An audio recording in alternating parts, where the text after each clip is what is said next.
Olá, começa agora mais um Alesp Conecta. E o tema de hoje é nomadismo digital. Para conversar sobre este tema, eu recebo o especialista em nomadismo digital, Rafael Scapella. Rafael, seja bem-vindo ao Alesp Conecta. Muito obrigado, Fábio. Obrigado você. Rafael, para começar esse nosso bate-papo, o que é um nômade digital? Bem, nômade digital é uma pessoa que consegue trabalhar online de forma remota e com isso ela não é obrigada a estar em um lugar, né, físico o tempo todo. Então ela pode continuar com o trabalho e ganhar o seu dinheiro em diferentes lugares, seja no Brasil ou em diferentes lugares do mundo, né, trabalhando e ganhando dinheiro através da internet. Agora, quando você fala trabalhar e ganhar dinheiro com a internet, fazendo qualquer tipo de trabalho, tem trabalhos específicos? Explica um pouco para a gente como é que funciona isso. Sim, há trabalhos que podem ser feitos de forma remota, né? No caso, um psicólogo, por exemplo, poderia atender um cliente, né, de forma remota, né? Agora, para um médico, obviamente, isso seria mais difícil, para um bombeiro, para um policial, claro que isso já não é possível. Mas muitos trabalhos como programador, por exemplo, uma pessoa que dá aulas online, seja trabalhando para uma empresa ou por conta própria ou como um freelancer, se a pessoa consegue fazer esse trabalho 100% online, né, então ela pode estar em qualquer lugar do mundo, basicamente, né, através da internet. Você é um exemplo clássico disso. Você nem sempre foi um nômade digital. O que você Não. fazia antes de trabalhar com o nomadismo digital? O último trabalho que eu tive foi como redator técnico na Austrália, né? Então, basicamente, escrevia rótulos para plantas, basicamente, né, na indústria de botânica, de horticultura na Austrália, tirava fotos e eu trabalhava no escritório, né, era uma rotina bem típica, né, de manhã até a tarde, segunda a sexta, até que ganhava um bom dinheiro, mas tem toda a restrição de liberdade, né? Muitas vezes você não poder desfrutar do dinheiro que você ganha, né, da forma que você quer. Né? Então, foi a partir disso, né, 2014 para 2015, que eu passei a trabalhar online. Né? O YouTube e também a minha experiência com o inglês foram os dois veículos que me ajudaram a alavancar, né, o nomadismo digital, né, que eu passei a dar aulas de inglês online, a produzir conteúdo para o YouTube, e com isso, em 2015, eu consegui renda o bastante para morar em Portugal, trabalhando 100% online. Né? E depois disso, claro, nós fomos criando diferentes fontes de renda, né? Ao invés de dar aula, eu criei um curso de inglês, então, com isso nós conseguimos alavancar, eu e minha esposa, e conseguir ganhar dinheiro 100% online de 2015 até agora. Quer dizer que hoje você não vive no Brasil, hoje você vive em Portugal, é isso? Portugal tem sido a nossa base, né? Porque assim, 2019 nós ficamos aqui o ano inteiro. Mas em 2018 nós quase não ficamos em Portugal, né? Ficamos um tempo no Brasil e depois passamos por mais, acho que 5 ou 6 países. Ficamos 4 meses, né? Passamos pela Estônia, Polônia, Rússia, e 2019 para 2020 também, né? Nós ficamos alguns meses fora de Portugal e voltamos. Então, Portugal é a base, sempre voltamos para cá, né? Mas ainda somos nômades digitais. Você citou alguns países que você visitou, sempre fazendo esse trabalho de nômade digital. Então, quer dizer, essa é uma particularidade desse tipo de trabalho. Você consegue conhecer lugares diferentes, viver em lugares diferentes, né? Como é que é isso de você ter a possibilidade de trabalhando, ao mesmo tempo conhecer novas culturas, ter essa integração com povos tão diferentes, com hábitos tão diferentes? O interessante é que com isso você pode ficar mais tempo, né, num lugar. Na Estônia, por exemplo, nós ficamos 2 meses e meio. Então você pode conhecer o lugar sem pressa, né? Que muitas vezes você passa por um país quando você vai fazer uma tour, tem férias de 30 dias. Você quer, às vezes, ficar 2 dias num país, não dá tempo de ver tudo, é muita correria, é muito cansativo, não dá tempo de ver aquele ritmo, como que é a vida das pessoas locais ali naquele país. Enquanto que sendo um nômade digital, você faz isso com mais calma, com mais tempo, e muitas vezes também você combina isso com o trabalho, então o seu ritmo de vida também é diferente, porque você pode sair de manhã à tarde fazer um turismo, mas você vai ter sempre que fazer o seu trabalho, né? Então, o como você tem essa experiência nesse país é bem diferente, né, de ser simplesmente aquele turista clássico que fica lá poucos dias. Agora, Rafael, você até já nos explicou que você teve uma vida como a de um cidadão comum, né? Aquele trabalho de escritório, aquela rotina de entre as 9, saia às 6 da tarde. Quando que você teve o start que você poderia ter uma vida diferente e você se espelhou em alguém que já fazia nomadismo digital? Como que você chegou até esse tipo de vida profissional, né? Sim, foi algo que foi acontecendo pouco a pouco. Na verdade, eu até hoje, né, olhando para o passado, eu acho que eu demorei também para tomar essa iniciativa. Porque o que me possibilitou na época, quando eu trabalhava na Austrália, tinha meu trabalho de segunda a sexta, eu tirava lá um tempo do final de semana para fazer vídeos para o YouTube, falando dessa experiência de como que é morar na Austrália. E nisso muitas pessoas perguntavam, como que eu faço para aprender inglês? Então falei disso, falando da minha experiência também de ter morado no Canadá antes disso, de ter viajado. E eu vi que tinha um potencial aí. Só que na época também o YouTube pagava muito pouco, né? Não é algo que eu podia simplesmente largar o meu trabalho do escritório e ganhar dinheiro com o YouTube. Mas eu vi nesse pouco que o YouTube pagava que tinha um potencial, né? Tipo, eu descobri como ganhar um pouquinho de dinheiro. Se eu simplesmente ir ampliando isso e também diferentes fontes de renda, aproveitar esse potencial, talvez daqui 1 ano ou 2 eu consiga fazer isso assim sem precisar depender de um trabalho tempo integral. Então foi uma ideia que veio pouco a pouco, né? E que muitas vezes eu até tive momentos de dúvida, eu até subestimei esse potencial e pensei, não, isso aí é ilusão, eu não vou fazer isso. Também tive esses momentos, né? Mas felizmente, né, de 2014 para 2015 eu passei por esse período de transição, né? De sair do escritório e de conseguir trabalhar 100% online. Eu achei interessante isso que você falou de ser uma coisa gradual, que remete a um planejamento, né? Não adianta a pessoa que está nos assistindo nesse momento falar da noite para o dia, eu vou ser um nômade digital, que a chance de dar errado é grande. É necessário você ter um objetivo, se planejar para isso, para um dia você conseguir ter uma vida similar à que você tem hoje. É isso, né? Sim, o planejamento e também o capital. Em muitos casos, e foi no meu caso também, no trabalho de escritório, eu juntei dinheiro.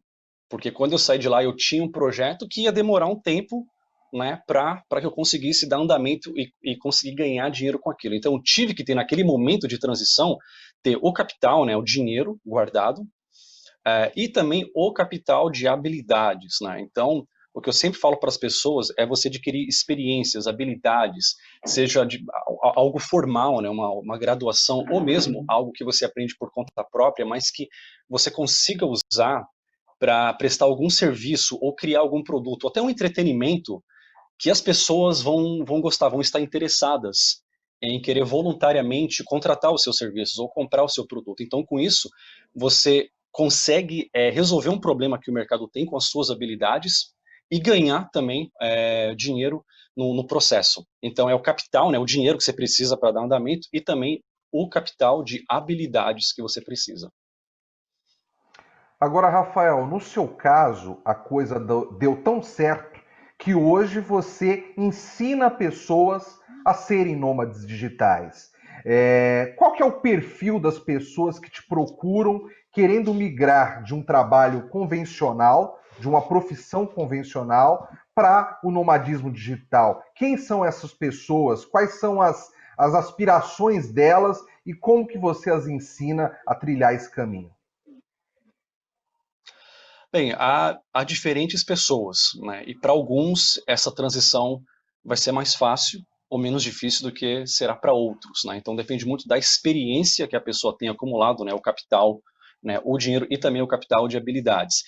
Um perfil interessante é a pessoa que fala inglês, o inglês é muito importante, nesse mundo que você vai estar lidando com o mundo, né, não somente com o Brasil, e também conhecimento de tecnologia, a pessoa que tem uma intimidade com tecnologia, não necessariamente um profissional de TI, mas alguém que saiba usar o marketing digital diretamente ou indiretamente, alguém que saiba usar as diferentes ferramentas que nós temos hoje, software e hardware, e também a pessoa que tem uma profissão que é mais fácil de fazer online.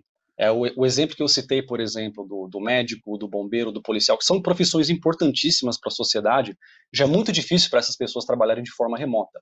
Enquanto que para o programador, para a pessoa que presta alguma forma de assistência, que pode ser feito de forma remota, para o repórter também, para o psicólogo, às vezes para o advogado, para o designer gráfico, essa é uma transição muito mais fácil, né, do que para outras profissões que infelizmente não podem ser feitas online. E você costuma ter clientes, você costuma prestar serviços só para brasileiros ou em diferentes países? Como é que é essa relação em outros países com o trabalho que você faz? Aliás, eu até já emendo essa pergunta com uma outra. Na hora que você está viajando para um país, aí para um outro país, e perguntam para você qual é a sua profissão, você se identifica como nômade digital ou de outra forma? Essa parte é difícil de responder, eu admito, porque é, eu teria que dar uma resposta diferente, por exemplo, para um profissional de TI, uma pessoa mais jovem, que tem mais intimidade com tecnologia, eu posso falar, eu sou um nômade digital. Mas isso também é o como eu trabalho, e não o que exatamente eu faço. Você pode ser um nômade digital das mais diferentes profissões. Agora, quando eu falo com um idoso, por exemplo, alguém que talvez não esteja não tenha aquela intimidade com tecnologia, eu já tenho que usar termos, aqui em Portugal especificamente, o teletrabalho, né, o trabalho à distância. Eu não sei se esse termo já ficou popular no Brasil, mas aqui ficou muito popular, né, passou muito na televisão. Ou então o trabalho remoto, ou simplesmente falar, olha, eu trabalho pela internet. E quanto a clientes, são brasileiros ou pessoas de outros países, grande parte, sim, brasileiros. Eu foquei mais no Brasil, tem também a questão da língua. Por eu estar em Portugal, claro que há também portugueses que procuram isso. Em outros países, no mundo inteiro, de fato, mesmo em países mais desenvolvidos que o Brasil, claro que há pessoas procurando isso. Eu mesmo, quando eu procurava isso, eu vivia na Austrália, né, ganhava um bom salário e mesmo assim queria embarcar nessa vida. Mas eu quis focar no Brasil, porque também o brasileiro tem desafios que outras pessoas de países desenvolvidos não têm. Existe uma idade mais indicada para ser o nômade digital? Está aberto a todas as idades? Fala um pouco sobre isso. Eu acho que isso não tem assim uma idade, não é como atletismo ou ser um jogador de futebol, que sim, se você tem 50 anos é um pouco mais difícil. Porque é algo que assim, você trabalha com informação, com conhecimento, é algo mais mental. Então, você pode ter 20 anos de idade, como pode ter 60. Para pessoas mais velhas, você tem a vantagem, muitas vezes, da experiência profissional. Há pessoas que já têm uma fonte de renda, que é a aposentadoria, pessoas mais velhas, então elas vão ter essa vantagem. Enquanto que pessoas mais jovens, muitas vezes, elas podem ainda não ter essa experiência ainda, mas elas têm mais intimidade com tecnologia. Porque muitas vezes não é só habilidade, né, que eu falei, é o como que a pessoa enxerga esse mundo também. Que há pessoas que ainda acham que isso é uma ilusão, ou é algo que é impossível fazer. Enquanto que há pessoas que já entenderam, empresas, pessoas, né, cada vez mais, ainda mais em 2020, né, estão entendendo cada vez mais, mudando essa percepção, esse paradigma, e vendo que isso é possível. Né? Então, nós precisamos dessa mudança de paradigma combinado também com as habilidades, né, que você pode ter com 60 anos de idade ou com 20 anos de idade. Tendo isso, você pode começar a construir fontes de renda online, o que vai te possibilitar ser um nômade digital, que é você tenha 18 anos ou 80 anos de idade.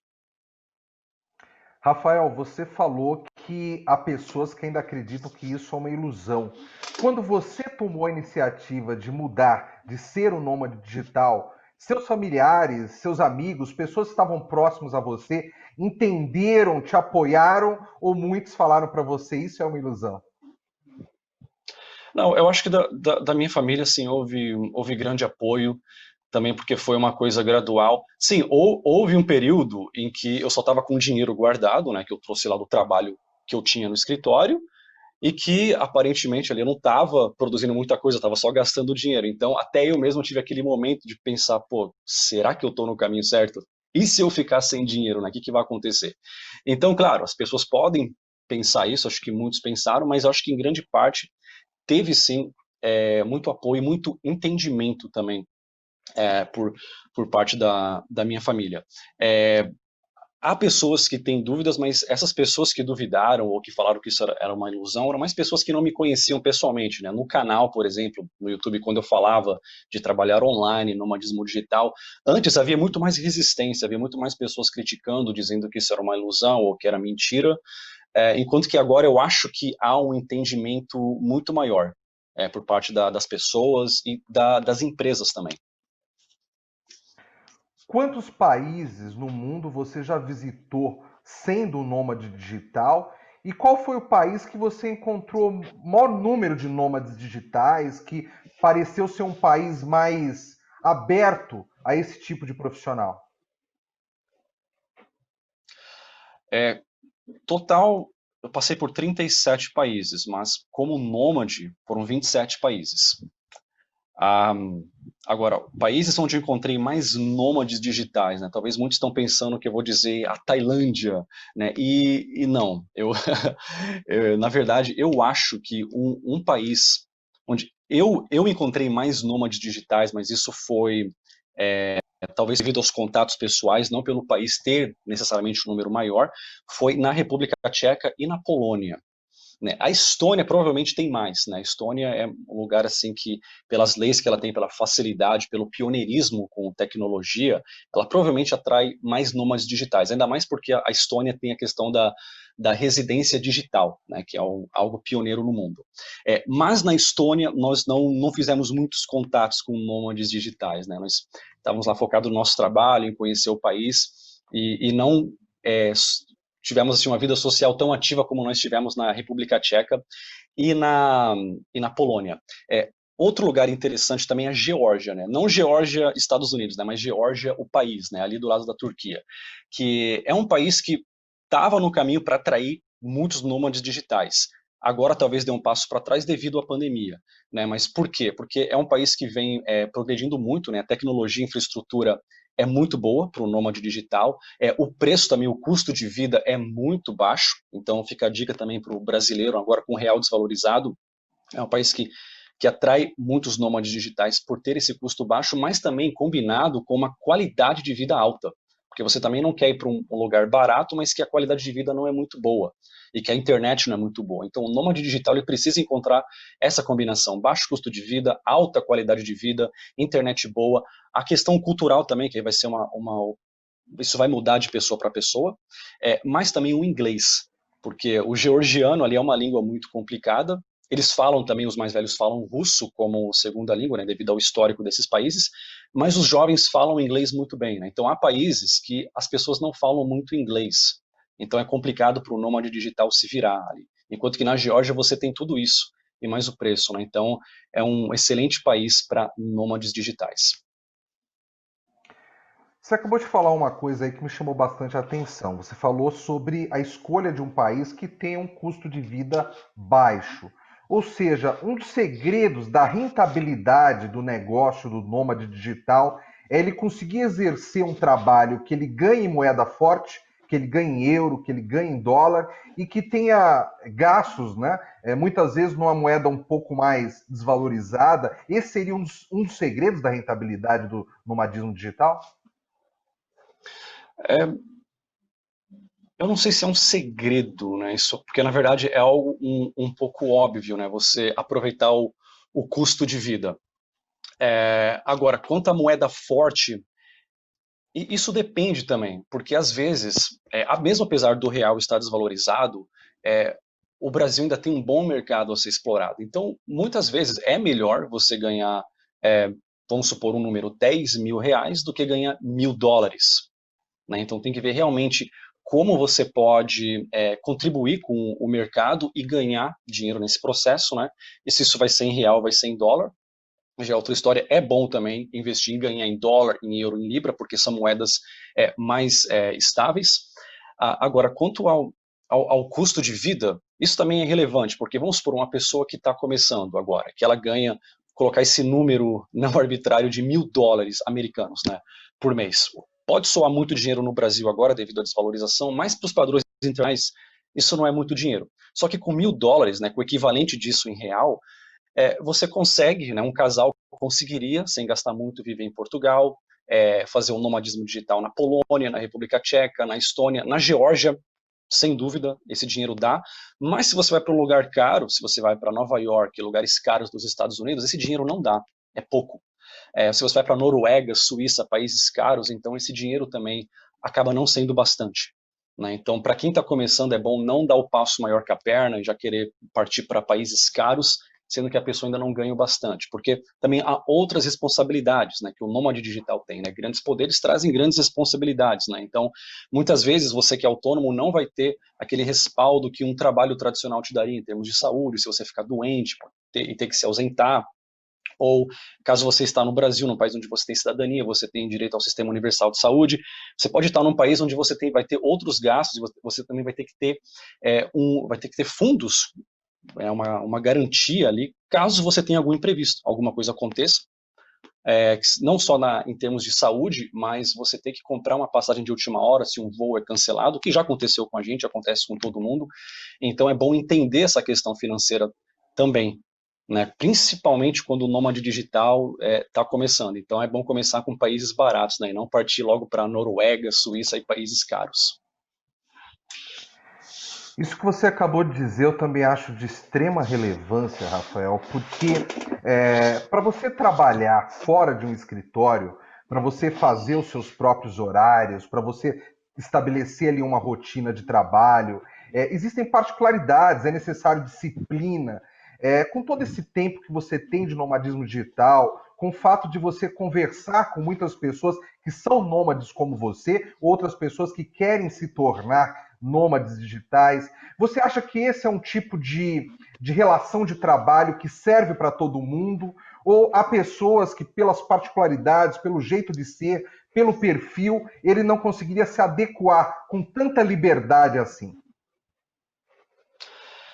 Eu acho que a personalidade conta sim, porque mesmo que você pegar pessoas com o mesmo, a mesma quantidade de dinheiro, né, com a mesma inteligência, por exemplo, mesmo assim essas pessoas vão fazer escolhas diferentes, porque elas têm personalidades diferentes. E sim, há pessoas que talvez não vão conseguir lidar tão bem com essa liberdade, né, que vão pensar, pô, eu não tenho mais um chefe, posso acordar a hora que eu quero, eu não quero trabalhar agora, quero assistir Netflix. Então a pessoa, sim, ela pode acabar se afogando na própria liberdade. Né? Então é o que eu sempre falo, né, grandes poderes trazem grandes responsabilidades, e há certos tipos de personalidade, sim, que vão conseguir lidar melhor que outros tipos de personalidade. Então, é muito importante, né, além dos fatores óbvios, né, você ter dinheiro, você ter habilidades, né, para você começar com o nomadismo digital. Depois de tudo isso, dessa questão profissional, prática, também bom você ver a questão da sua personalidade, como que isso vai te afetar. Aquilo que eu falei antes, né? Há pessoas que acham que isso é ilusão, isso é para poucos, e isso nunca vai acontecer. Enquanto que há pessoas que já pensam, não, isso aqui é o futuro. Né? Empresas, indivíduos, até governos já estão reconhecendo que isso é o futuro. Então é questão de como você enxerga as coisas. E a nível pessoal também, há pessoas que, infelizmente, como eu disse, vão acabar fazendo mau uso da liberdade. Né? Então é sempre bom você buscar um equilíbrio, né? Para que isso não seja uma coisa temporária, você se torna um nômade digital, tem liberdade por 1 ano ou 2 e depois você não consegue manter isso, se torna algo insustentável para você, porque você de repente tem uma personalidade com a qual você não conseguiu aproveitar muito bem essa vida, né? E você acabou perdendo isso devido a más escolhas, né? Então escolhas pessoais, sim, elas vão fazer uma enorme diferença nessa vida. Rafael, vamos imaginar que entre os nossos espectadores, nesse momento, há inúmeros jovens. Jovens que não sabem direito que profissão vão seguir, que não sabem direito ainda que carreira querem ter. Então, pessoas que às vezes estão deparando, né, com o termo nomadismo digital pela primeira vez, escutando aqui os teus ensinamentos, as suas dicas, os seus esclarecimentos. Para essas pessoas, você consegue ver uma lista do lado bom de ser um nômade digital e o lado ruim do nômade digital? O lado bom, se eu fosse resumir em uma palavra, é liberdade. E com isso você pode fazer muita coisa. Você pode até ter a liberdade de não querer ser um nômade digital, né? E ficar na sua casa, com a sua família, né? O que também é uma boa escolha, mas tendo a liberdade de trabalhar online e de fazer os seus horários. Então, esse é o lado bom. Você poder conhecer outras culturas, poder viajar, aprender outras línguas, acumular mais experiência, algo que vai acrescentar muito na sua vida pessoalmente, profissionalmente também. Você tem essas possibilidades que talvez você não teria, mesmo num trabalho que te paga bem, mas que é um trabalho tradicional que acaba exigindo que você fique boa parte do ano num lugar só. Agora, o lado ruim de ser um nômade digital, eu teria que pensar, né? Porque eu acho que o lado de ficar longe da família, para muitos, isso vai variar de pessoa para pessoa. De repente, o casal pode viajar junto, então há casais que viajam com filho e até com cachorro. É um pouco mais difícil, claro, pode custar um pouco mais, sim, mas não é impossível também. Então as pessoas não podem, quem tem filho, quem tem cachorro, não pode olhar para isso e pensar, é impossível para mim. Não, pode ser um pouco mais caro e mais difícil, mas há pessoas que fazem isso. Agora, outra desvantagem é que pode ser estressante você mudar muito rapidamente, né? De você chegar, às vezes você se acostuma com um lugar, né? Já está pegando o ritmo daquela cidade, daquele país, aí de repente você muda para outro, está numa casa diferente, uma vida diferente, você vai para mercado, são preços diferentes, produtos escritos numa língua diferente, e você tem que de novo se acostumar com tudo isso. Então essa parte é desconfortável. Sim, essa é uma desvantagem que você está constantemente saindo da zona de conforto, que a curto prazo, sinceramente, é ruim, isso incomoda um pouco, às vezes é até um pouco estressante, mas a longo prazo isso é muito bom. É como ficar cansado fazendo um exercício na academia. A curto prazo você se cansa, né? Mas a longo prazo isso te fortalece, né? Isso é muito bom e faz também com que você aprecie mais quando você parar para ficar num lugar mais tempo, né? E ter aquela rotina. Você consegue aproveitar mais a questão da rotina, né? Que também eu digo que a vida é um ciclo, né? Ter rotina é bom também. Você pode desenvolver várias coisas importantes para a vida com rotina, mas também sair da rotina. Os dois são bons, é questão de encontrar um ciclo, né? Tanto dormir como ficar acordado, os dois são bons. É uma questão de ciclo, né? Encontrar o momento certo de dormir ou de ficar acordado. Rafael Scapella, especialista em nomadismo digital. Muito obrigado pela sua presença aqui no Alesp Conecta. Muito obrigado. É isso. Termina aqui o Alesp Conecta. Mas você já sabe, toda a nossa programação você pode ver e rever também através do YouTube. Entre no YouTube, digite Alesp e todos os nossos programas ficam arquivados. Obrigado pela sua audiência mais uma vez e até o próximo programa.